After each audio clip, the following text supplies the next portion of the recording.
Құрметті әсерлі менің тыңдармандары, маған қолдау көрсетіп, арнама тіркеліп, лайк басып, комментария қалдыра отырыңыздар. Байлардың шаңырағынан.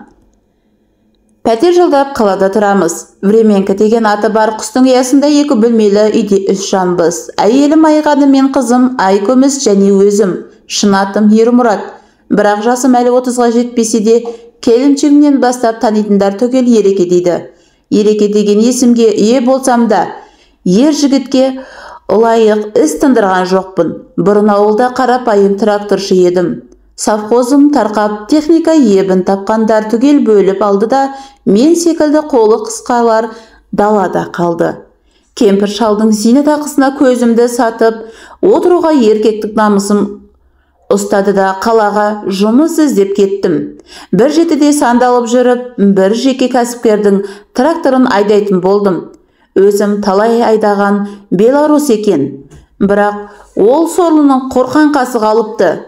Інім айтқан, теміріңді тауып беремін, тек мынаған жан бітіріп берсең болды, дейді қожайын.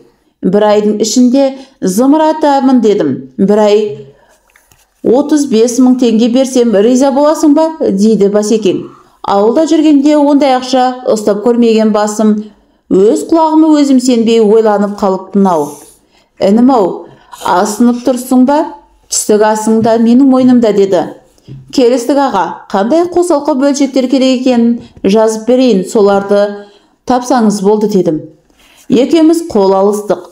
Жағдайымды білген қожайын 15 000 теңге аванс берді.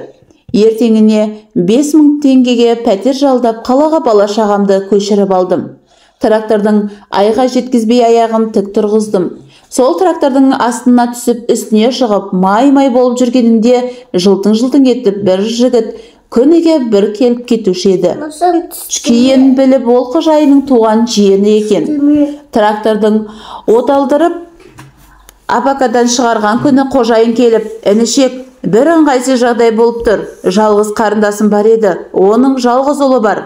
Қарындасым, трактордың жиеніңе бермесең, ат құйрығын кесеміз деп үйден шықпай отыр. Сен айналайын, ренжіме, өз қолың өзіңе кесе алмайды екенсің. Амал жоқ, тракторды жиеніме беремін. Сен өз әрекетіңді істей бер, деді. Не дейін, басын салбырап үйге келдім. Келіншегіме мүшкіл халімді айтып. Дастархан басына енді отыра бергенім сол еді, қожайын келіп тұр. Інішек өкпелеп, жалақыңды да сұрамай кетіп қалғаның қалай, дейді жымиып. Мен үндемедім. Міне ақшаң, деп газетке ораған затты ұстатты да, менің бір досым бар. Сол ыңғайлы адам тауып берші деп еді. Барасың ба, деді. Онда не істеймін, дедім оған, салқын қабақ көрсеткен болып ренішімді білдіріп. Біріншіден, мынау өзің өмір сүріп отырған үйден 10 есе артық үйде тегін тұрасың. Келін екеуің сол үйде қарауыл боласыңдар. Күзетшілердің жалақысы аз болушы еді, деп мүдіріп қалып едім бұрынғы қожайын. Мен сені жаман жұмысқа жібермеймін.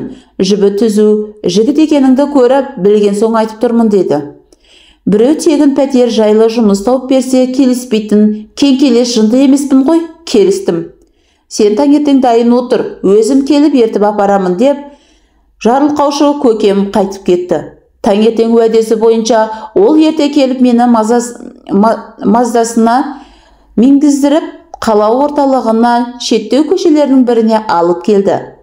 Қалеке, кеше өзіңе айтқан азамат осы жігіт, деп мені сылаң қыр-қара қапсағайдай денелі кісіге жолықтырды. Менің есімім Қалеке, деп анау қолын берді. Ереке, то есть Ермұрат, дедім жылпылдап. Дұрыс, Ереке. Мына ағаң сені мақтады, ал енді негізгі міндетіңді айтайын. Мына тұрған қос қабатты Временка сенікі, қаласаң үстінде, қаласаң астында жасай бер. Газ, жарық, су, пәтерге ақы көктейін алмаймын. Келін екеуің осы үйде күзетесіңдер. Ақысына ай сайын 20 000-ды алақаныңа салып тұрамын.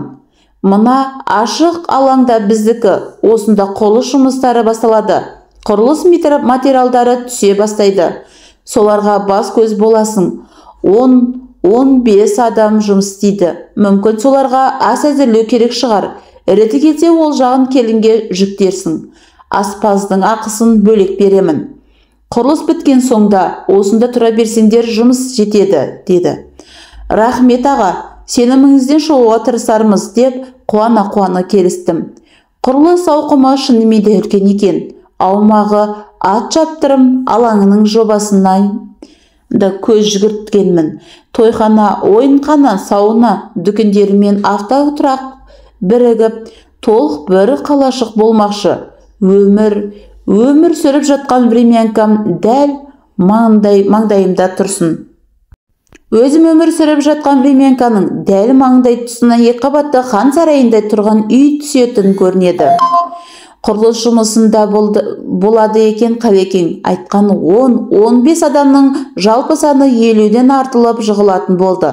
Олар да жұмыс десе жанын салып істейтін жандар екен. Күндіз-түні бір дамыл таппайды.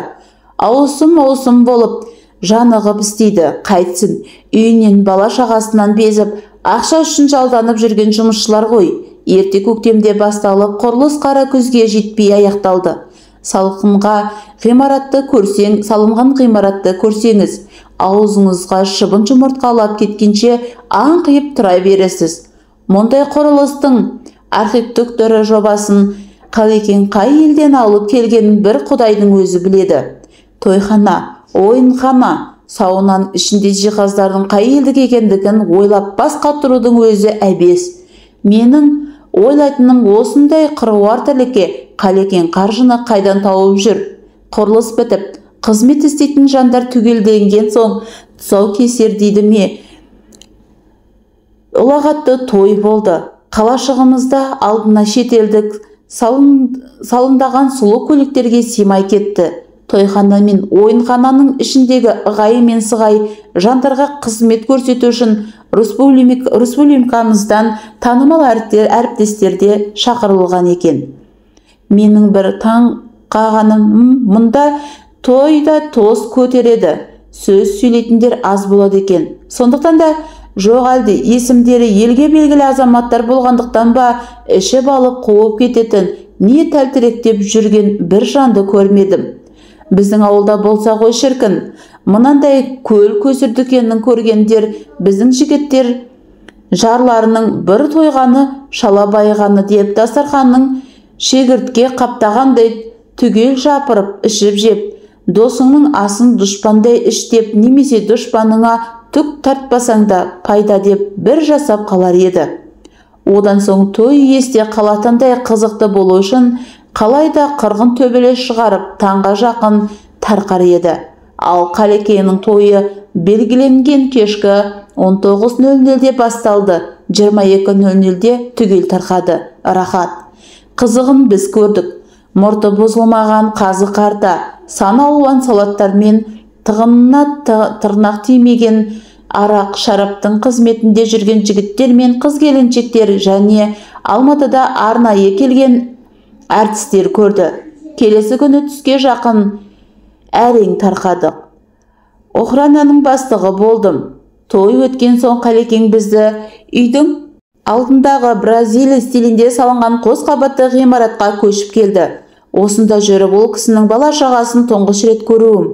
Балалары немерелері түгел жиналы қоныс тойын 2 күн тойлап тарқады. Үйінде Қалекеңнің бәйбішесі мен бір қызы қалды. Өзінің жобам бойынша ең кенжесі болу керек, жоғарғы оқу орындағы көп болса 2-ші курста оқиды деп топшыладым. Қонақтар түгел тарқаған соң Қалекең, қызметіңді көтергелі отырмын. Сен осында тұрасың, сондықтан саған күзеттің бастығы болған дұрыс. Айлық жалақыңды өсіремін, ай сайын 40-50 мың теңгеге дей беремін. Осыған қалай қарайсың деді. Мен не деуші едім? Аға, сізге қарсы пікір айтатын жаман ініңіз мен емеспін. Сіз не десеңіз де мен дайынмын дедім. Кеше ғана үстімнен солярканың иісі мүңкіп, қолым көс-көс болып жүруші еді. Осы Қалекең келгелі жағамның кірі кетіп, шалбарымның қыры сынбайтын болған. Енді міне, қара костюм шалбар киіп, галстук тағып, әрі бір фирманың күзет бастығы болып шыға келдім. Бір сөзбен айтқанда, адам қатарына қосылдым. Қосқан Қалекең. Енді Қалекеңді аға демегенде кімді аға деймін? Бірге туған ағаларым мұндай жақсылықты жасамайтын шығар. Келіншегім Айғаным да бұрынғыдай тиын санамайды. Қала аралап, қалаған затын сатып алады. Күзет бастығының міндеттерін толық білу үшін өзге фирмаларға барып тәжірибе жинақтадым. Бір күні Қалекең кабинетіне шақырды. Жетіп бардым. Сол үстіндегі бір қағазға үңіліп отырған ағайым біраз үнсіздіктен соң басын көтерді де: "Қарағым, менің 3 ұл, 1 қызым бар. 3 ұл, 3 қалада жұмыстарын дөңгелетіп жүр. Құдайға шүкір. Қыз кенжем, білесің, шамалы еркелеу. Сол қыздың соңғы кезде мінезі өзгеріп барады. Оқуын да тастап кетіпті. Бүгін анықтадым. Саған тапсырма, қызды үйден шығармайсың. Бой бермей шығып кетсе, оған білдірмей аңдайсың. Жүрген жерін, барған жерін, кіммен жолыққанын түгел түсіре бер" деп шағын видеокамера берді. "Аға, сіз не дегенсеңіз де бәрін орындаймын ғой. Бірақ еркелеу өскен Лира қарындасым айтқаныма көнбей алдыңызда ұятқа қаламын-ау деймін. Қызыма өзім айтамын. Домашний арестесің деймін. Бірақ сенің бақылауыңда болсын. Шешесі де үйде болмайды. Ол ертең емделуге шетелге жол тартады. Қалекеңнің қандай қызметте екенін білмеймін. Сұраған емеспін. Ыңғайсыз ғой. Ал жеңгеміз Сырғалы жаңа салынған тойхана, ойынхана орталығының директоры секілді. Осы орталық іске қосылған сол кісі осы жерден шықпайтын болған. Бұрын туристік фирманы басқарады. Бірнеше дүкені бар деп естігенмін. Жеңгеміз шетелге ұшып кеткен күннен бастап мен қызыл Ягуарда көз жазып қалмауды ойладым. Ол Лира қарындасымыздың ауыл арасында жүріп мініп жүретін көлігі, шетелдік сұлу машина. Ағамызбен наличник охрана болған кезде мынау сенің жорғаң. Бастық адамға жаяу жүрген жараспайды деп ВАЗ-2199 маркалы үстіне әлі шыбын қонбаған сол жаңа машина берген. Мен жарылқаушым жасырынып жүріп, түсіргіш камераны да сол машинаның ішіне тығып қойғанмын. Бақылауға алған алғашқы 2 күнде Лира үйден шықпады. 3-ші күні кешке қарай қарындасым қызыл машинаға мінген кезде жанына келдім де: "Лира, айналайын, айып етпе. Папаң қызметке кетерде қызым үйден шықпасын деп маған тапсырған еді. Ренжіме, бұйрықты орындауға тиістімін" дедім. Білем аға, папаға білдірмейміз. Екеуміз келісек болды ғой" деді күлімсіреп. "Лира, мен ағаны сыйлаймын. Сол үшін ол кісінің айтқанын екете алмаймын" дедім. "Қыз, сіз шынымен мені жібермейін деп тұрсыз ба?" деді. Ягуарданы дыр еткізіп оталдырды да қақпаға қарай беттеді. Қақпа алдындағы күзетші жігіт "Қақпаны ашпа" деп белгі бердім. Қақпа алдына келіп кілт тоқтаған қызыл машинадан басын қылқитқан Лира ана жігітке: "Ей, қақпаны аш" деп бұйырды. Ана жігіт 2 оттың ортасында қалғандай біресе маған, біресе қызға қарап жалтақтап тұр. "Ей, аш дедім ғой саған қақпаны" деп қыз ызаға булығып айқай салды. Күзеттегі жігіт мені икемге көрсетіп иығын қиқаң еткізді. "Болды, сен бүгіннен бастап боссың. Бәрі әйда итіңді суғар." "Мәмбет" деп қолын сермеп еді. Мен жанына кел. "Лира, ашуды бас. Бізді қызметке сен алған жоқсың. Біз өз бастығымыздың бұйрығын орындаймыз" дедім. Ызаға булыққан қыз машинадан атып шықты да "Ендігі ісім сендермен болсын" деп телефонына жармасты. Хабарласқан адамы тұтқаны алмады білем. Телефонның сумкасына салып біз жаққа қарап: Эй, Лики, поставить машину на место" деді де үйіне қарай тез-тез басып бара жатты да кілт тоқтап қайтадан қол сөмкесіне ұялы телефонды алып әлкімге қоңырау соқты. "Слушай, мен бара алмайтын болдым. Няня замок закрыл. Да, нет, я дома. Сен Жанна маған жіберші. Жібере қойшы. Мейлі, маған бәрібір. 4-5 мың. Неге 10 адам болмайды? Есеп-қисап менен. Обещаю, слушай, менің алдындағы кезімде болды ма, білмеймін. Өмір бойы қамауда болмайтын шығармын. Отвечаю, айттым ғой, мен төлеймін деп. Прошу, Жанка, тез жіберші, у меня ламка. Понимаешь, ломка, деп қыз телефонға айғай салды. Бастықтың қызы нашақор екен. Бізден қаймағып, не ұялып тұрған қыз жоқ. Күзетші жігіт қызыл иварда күнделікті тұратын орнына айдап апарып қойды. Мен оның жанына келіп, қожайынның қызы қалай қоқаңдаса да, қақпадан шығарушы болма дедім. Өзім өзге орындардағы күзетшілерді тексеруге кеттім. Кешкі асымызды ішіп бола берген кезімізде қақпа алдында тұрған жігіт телефон соқты. Командир, күзетшілер мен солай атайды. Қақпа алдында бір топ қыз жігіттер тұр. Лира үйіне шақырған екен, не істейін дейді. Жібер, үйге адам кірмесін деген бұйрық жоқ дедім. Содан түннің бір уағында әлгі жігіт қайда қоңыраластық. Командир, мынау үйде бір сойқан болып жатыр. Өзіңіз келіп көріп кетсеңіз дедім. Кейініп қақпа алдына келдім. Күзетте тұрған екі жігіт жарыса сөйлесіп тұр. Командир, Лира қарындасымыздың достары жынданып жатыр. Біздің ойымызша олар түгел нашақорау. Тырдай жалаңаш шешініп тастаған меңіреу адамға ұқсайды. Ләйлиіп жүр. Ештеңені сезетін емес деп асығыс аптығып баяндай бастады. Біреуің менімен жүр дедім де қос қабатты үйге беттедім. Баяу музыка үні естіліп тұр. Сыртқы есік ашық екен. Ішке кірдік. Алдыңғы кең қолда жалаңаш бір еркек жалғыз өзі теңселіп билеп жүр. Төрдегі диван үстінде жартылай жалаңаш бір бикеш шалқасынан түсіп ұйықтап жатыр. Оның жанында жерде шалбары бар, көйлегі жоқ бір жігіт қытайлық қымбат вазаны ботына қысып алып, ыңқылдап өлең айтып отыр.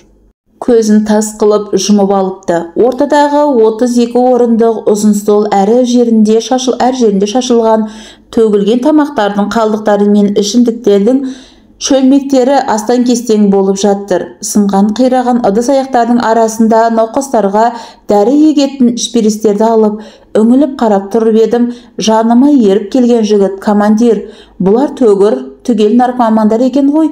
Қараңызшы деп стол үстінде шашылып жатқан ақ ұнтақты көрсетті. Лираны іздеп екінші қабатқа көтерілдік. Бұл үйдің құрылысын жақсы білгендіктен тіке қыздың бөлмесіне қарай тарттым. Онда жетпей дәлізде еден үстінде аймаласып жатқан жұп кездесті. Олар бізді елейтін емес. Жандарынан айналып өтіп кеттік. Лираның бөлмесіне келіп тыңдадық, дыбыс жоқ. Тақылдаттық, ешкім дыбыс бермеді. Ішке кірдік. 4 адам қатар жатса, тарлық етпейтін тар төсектің үстінде Лира қыз қос еркектің ортасында жалғыз өзі тырайып ұйықтап жатыр. Үшеуінің киімі әр жерде шашылып қалыпты. Бұлар біз жөнге сала алмаймыз. Дәл қазір көшеге де шығарып тастай салмайсың. Милары айналып уланып, айналама қолы болған қойдың әр құйқасы әр жерде домалап қалыпты ғой деп едім. Серігім, командир, және бір қыз болу керек. Қызыл көйлекті сол қыз көрінбейді деді.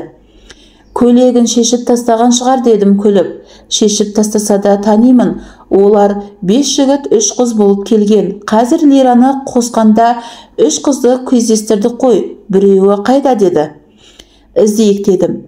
Көп бөлмелердің есігін ашып ішке үңілеміз. Жабық есіктерге құлағымызды жапсырып тыңдаймыз. Жоғары қабатта түгел аралап төменге түстік. Жалаңаш биші еркекте құлапты. Бұрышта тұрған кісі бойы телевизордың тасынан барып пырылдап ұйықтап жатыр. Оң жақтағы есікті барып ашып қалса, қызыл көйлектегі қыз бір дорба затты арқалап дәл есік алдына келіп қалған екен. Ол бізді көріп шыңғырып жіберді де әрі қарай қаша жөнелді.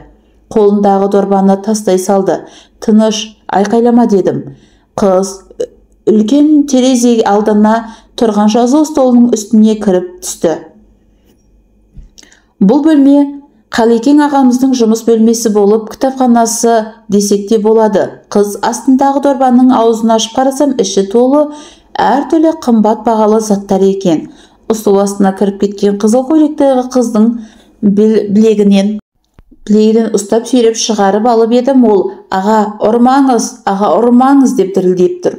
Сен кімсің дедім, даусымды қаттырақ шығарып. Мен Жаннамын, Лираның подругасымын деп еді серігім. Подругаңды тонап қайда қашып барасың деді. Мен жай әшейін деп тұтығып тұрған қызды жетелей жөнелдім де серігіме дорбаны ала жүр дедім. Қызды жетелеп әкелген бойда өзім тұрып жатқан үйдегі бос бөлмеге қамап тастадым. Дорбаны күзетшілер бөлмесіне апарып қойдық. Бастықтың таңертең жетіде тұратын әдеті бар. Сол уақытта күтуге тиістімін. Ол жеңгеміз емделуге кеткелі үйіне түнемей жүр. Соған қарағанда өзге әйелі не көңілдесі болуы керек. Таңертең ерте ағайдың ұялысын телефон соқтым. Аға, ерте қоңырау соққаныма кешірім өтінемін. Уақытыңыз болса келіп кетіңізші. Үйіңізде бір топ нашақор түнеп жатыр. Солардың ішінде бір ұрыны ұстап қамап қойдым дедім. 10 минутта жетемін деді Қалекең. Жүгіріп барып, Лираны ояттым. Айналайын, тез тұрып ең болмаса өзің киініп ал, қазір әкең келеді дедім. Бетіме ежіре қараған қыз «Иду к черту» деп теріс айналып жатты. Қыздың жағынан шапалақпен шарт еткізіп бір салып қалдым да, бізден ұялмасаң ұялма, әкең келе жатыр, әкең, түсінесің бе? Туған қызының мына жатсын көрсе ол сорлы не дейді? Өз қолымен сені қылқындырып өлтіретін шығар. Бол, тез киін деп сүйрелеп еденге түсірдім. Қыздың миына енді бірдеңе жеткен секілді. Ол төсектегі жалаңаш қос еркектің бір қарады да «До, видимо, проблемаи, подъем» деп орнынан тәлтелектеп әрең тұрды да киімдерін жинастыра бастады. Дәл осы кезде сыртқы машинаның сигналы естілді. Қалекеңнің машинасы екенін үйінен таныдым да сыртқа қарай ұмтылдым. Жолда жатқан ғашыққа сүрініп кетіп етбетінен түстім. Ол екеуін іштей бір сабап алдым да орнымнан атып тұрып жүгіре жөнелдім. Ағамыз қақпадан кіре салып үйіне тіке қара тартты. Мен кідіріп сыртта тұрып қалдым. Сәлден соң іште шар ете қалған әйел дауысы шықты. Одан соң тасыр-тұсыр дыбыс естілді. Сыңғыр етіп шыны сынды. Терезе ашылып Қалекең сыртта тұрған маған айғай салды. «Ей, мелшиіп не істеп тұрсың? Шақыр жігіттерді». Қақпа алдындағы екі жігітпен Қалекеңнің джипін айдайтын шопыр баланы ертіп ішке кірдік. Екінші қабатта көтерілдік. Көзіме бірінші түскен Лираның мұрнынан қан сорғалап дәліздің бұрышында жүрлеп отыр екен. Әбүйір болғанда үстінде көйлегін киіп үлгеріпті. Қалекең өзі қызының бөлмесіндегі екі жігітті тепкінің астына алып жатыр екен. 60-тан асып кеткен жан ғой, арсылдап әп-сәтте ентігіп қалыпты. Маңдайында тер тамшылары көрінеді. Мына малғындарды түгел далаға сүйреп апарып байлап тастаңдар деді.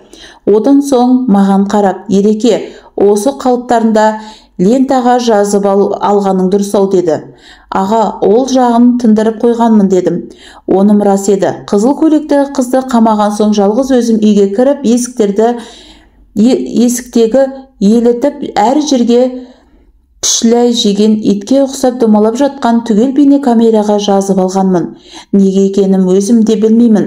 Жалаңаш жатқан Лираның үстінде түсіруге жамылығы жауып қойғанмын. Жаным ашыған шығар. Әкесіне ме, жоқ қызына ма, ол жағын ойлаған жоқпын. Жолда туған жол беке. Жартылай жалаңаш, тырдай жалаңаш тобырды тоқпақтап далаға алып шықтық.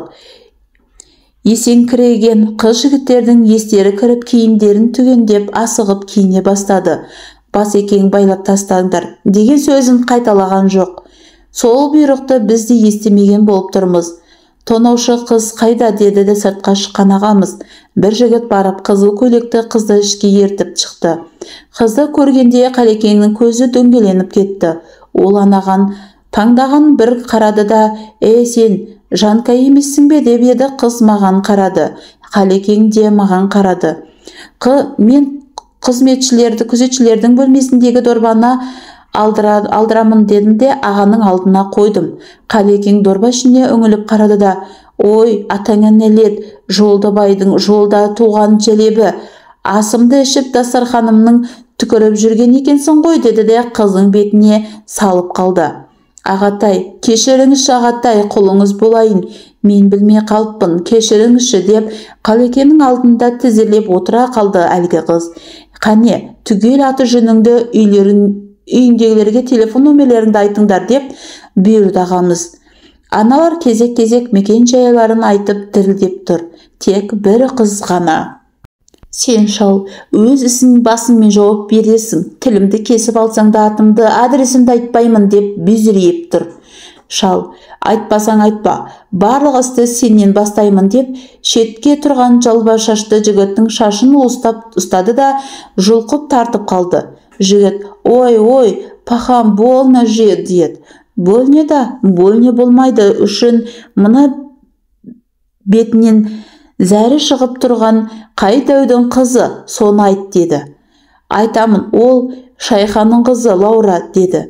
Қалекеннің жігіттің басын бір сілкіп итеріп жіберді де Лаураға қарап: ал енді не дейсің, Шайхан әкеңді қазір шырылдатып алдыңа алып келемін, деді де. Ол сенің бұл ісіңді кешірмейді, сен өліксің, деп темекінің аузына апарып бергенде Қалекен қыздың ботынан бір тепті де етбетінен түсірді. Қане, жазып болдың ба, маған бер, кімнің қандай өлік екенін көрейік, деп есірткі құмарларды айтқан тізімді қолына алып көз жүгіртіп шықты да Шайханың нөмірі кім біледі, деді. Әлгінде шашы жұлынған жігіт мен білемін, деп телефон нөмерін айтқан еді. Аңырсып жатқан Лаура: скотина, стукач, боба, сатқын, қатын, деп жерде жұдырығымен тоқпақтай жөнелді. Қалекен ұялы телефонын алып қағазға қарап тұрып номерлерді тере бастады. Күзетшілердің біреуі оған орындық көк әкеліп берді. Алло, маған Шайхан керек. Өзіңсің бе? Мен Қалекеңмін. Танысаң орынды. Сол жай, Лаура деген жексұрынды қызың бар екен ғой. Иә, сол бала менде тұтқында отыр. Иә, тұтқында. Ұрлаған жоқпын, ұрлатқанда жоқпын. Өзі келіп қақпанға түсті. Мен Құдайдан ғана қорқамын. Сол үшін өзіңе хабарласып отырмын. Мен саудаласпаймын. Қызыңның құнын өзің білесің, болды. Ойланып өзің хабар бересің, деді де маған қарап: Лаура қызымды қамаңдар, деді. Жанкадан босаған бөлмеге Лаураны апарып қамап тастадық. Қалекен түнгі қонақтардың әке-шешелеріне дәл осылай кезек-кезек хабар беріп, бәрін қаматып тастады. Есік алдындағы хауыз жанындағы аппақ мәрмәр тастан өрдіріп, әшекейлеп салдырған бастырма ішіне дастархан жасатып, өзі сонда жайғасты да: Ереке, өзіңнен өзгелер жұмыс орнына бара берсін. Сен бері кел, жаныма отыр, деді. Үнсіз келіп дастархан шетіне отырдым. Інім, неге екенін өзімде жөнінде түсінбей жүрмін. Сені ет жақын бауырымдай жақсы көремін. Жан жағымда мен үшін жанын қиятын жігіттер жетерлік, бірақ сен ерекшесің. Ауылда өсіп, ауылда қарапайым тракторшы болып, қулық сұмдықтан алыс жүргеннен ұнататын шығармын. Байқаймын, қала өміріне сен де төселіп келеді екенсің. Солай бола тұра, Басеке, сіз осы қандай жұмыс істейсіз, немен шұғылданасыз? Көл көсір дүние қайдан келіп жатыр, деп бір ретте сұраған жоқсың. Өзім айтып, өзім берген ақшаға риза болып, томпаңдап тірлігіңді істеп жүре бересің. Оның да дұрыс шығар. Иә, өмір деген арпалыспен өтеді екен ғой. 5 күн жалған дүние бекер айтылмаған. Бұл өмірде өзің үшін талпынбасаң ешкім ештеңе бермейді. Бар болса тартып алады, ұрлап алады, қорқытып алады. Сені торлатып, тақыр жерге отырғызып кетуге асығады. Бұл заман күштілердің заманы. Жанында жолдас болып жүрген жігіттердің өзі дүние үшін сатып кетеді. Көзіңе күліп қарап тұрып, ішінен осыны қалай жайратсам екен деп ойлап тұрады. Інім, мен әуелі өзің секілді қарапайым жұмыстан бастағанмын өмір сүруді. Содан соң басшылық қызметтердің қулығына жармастым. Міне, сол жармасқаннан әлі жармасып келемін, алысып келемін, жылысып келемін. Уақыт өтіп заман өзгерді, бірақ адам өзгерген жоқ. Адамдардың есіл дерті билік басында болу, мол дүние табу. Кедей бай болсам, бай құдай болсам дейді екен ғой. Мен кедей емеспін, баймын, бірақ құдай болуға ұмтылмаймын. Жаратқан ием кешіре көр. Байлардың арасында бәсеке деген бәле бар. Өле-өлгенше күндіз түні жатсаң тұрсаң ойыңнан кетпейтін кеселең. Асып төгіліп жатса да болған ісіңе бола берсе дейсің. Ең соңында тон алсаң немесе жүйкең жұқарып кеселге ұшырайсың. Ереке, 3 ұлым бар білесің. Олар да менің жолымды қуған. Өзім жолға салып жібергенмін. Олардың дәулеті менікінен кем емес. Мына жалғыз қыз шіріген жұмыртқа болды. Атымды әбден былғатты. Өз қолыңды өзің кесіп тастау қиын екен. Не істерімді білмеймін. Езіліп отырмын. Мынау тобырды көрдің ғой. Олардың әке-шешелері де дәл мен секілді шіріген байлар. Ақша мен саумауыр қайнататындар. Бірақ бәрінің мойнында қарапайым халықтың маңдай тері көз жасы бар.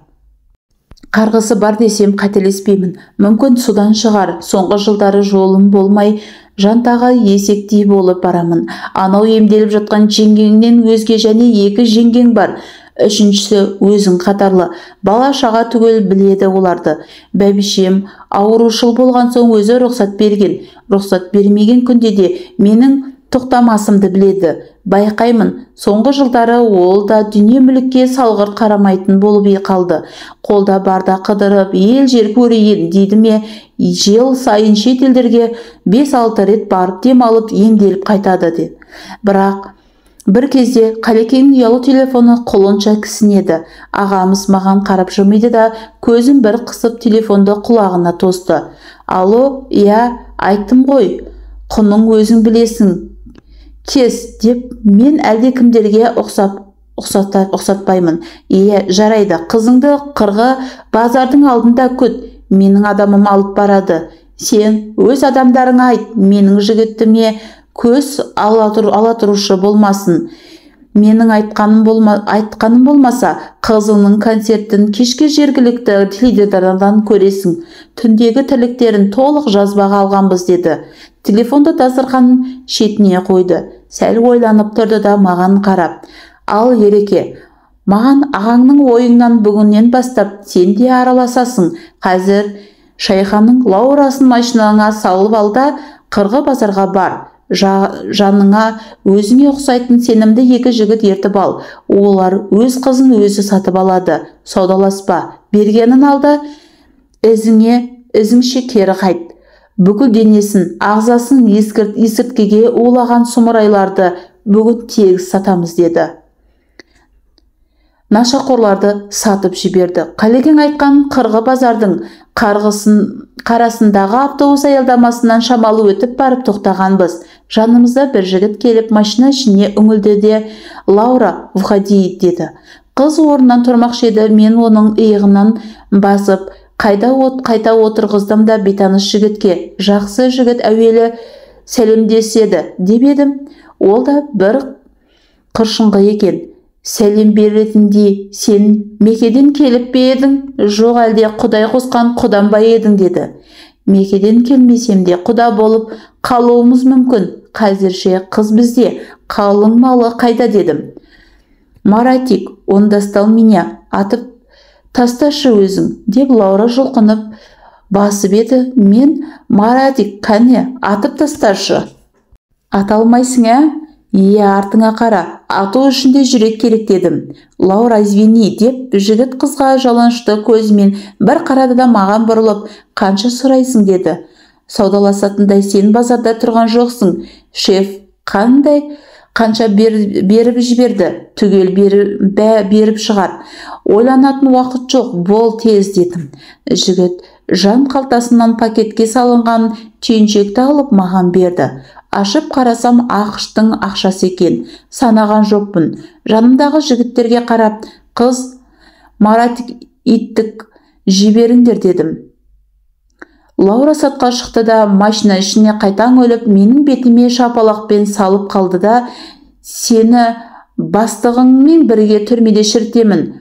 Оны істемесем атым басқа болсын деп қарғанды. Сенің атың онсыз да басқа деп жанындағы жігіт мырс етіп күліп жіберді. Үйге қайтып келсек, Қалекең дәл сол базар алдында екінші клиентті даярлап қойыпты.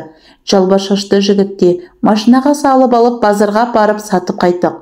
Одан кейін кезек түнде дәлізде аймалысып жатқан қыздікі болып шықты. Жанымдағы бір жігіт құлағыма: «Ереке, мына қыз маған ұнап келеді. Жолда белімізді бір суытып алса қайтеді» деп сыбырлап еді. Мен оған: «Ұнаса түнде не бітірдің?» дедім. Ол болса: «Түнде құры қалды дейсіз бе? 4 қыздың 4-еуінде тындырғанбыз» деді. Мен оған таңдана қарап: «Лираны да ма?» дедім. Ол басын шұлқылады да кезек-кезек сыбырлап келе жатқанымызда базарға да жетіп қалыппыз. Ендеше қызды сатып салуға шешесінің өзі келіпті. Шешесі көрген қыз «Мама» деп мойнына асыла кетті. Мынаны кімге берейін деп келген әйел қолына конверт ұстап тұр екен.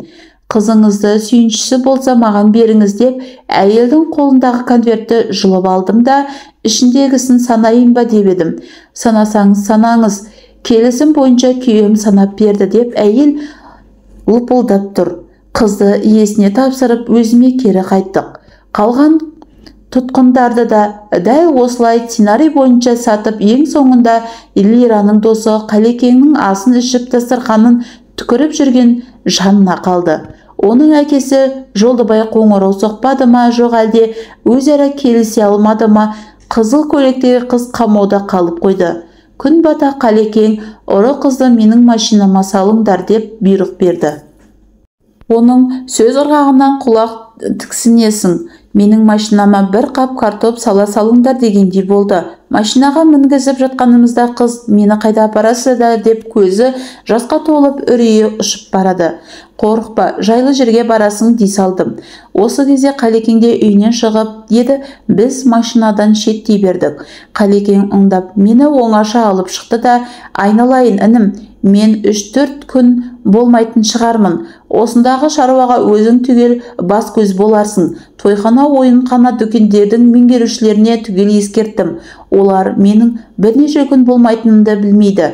Сен де білдірме. Ал анау қарындасың сазайын тартып жатыр. Келінге айт, хабар алып тұрсын». Сөйтті ғой.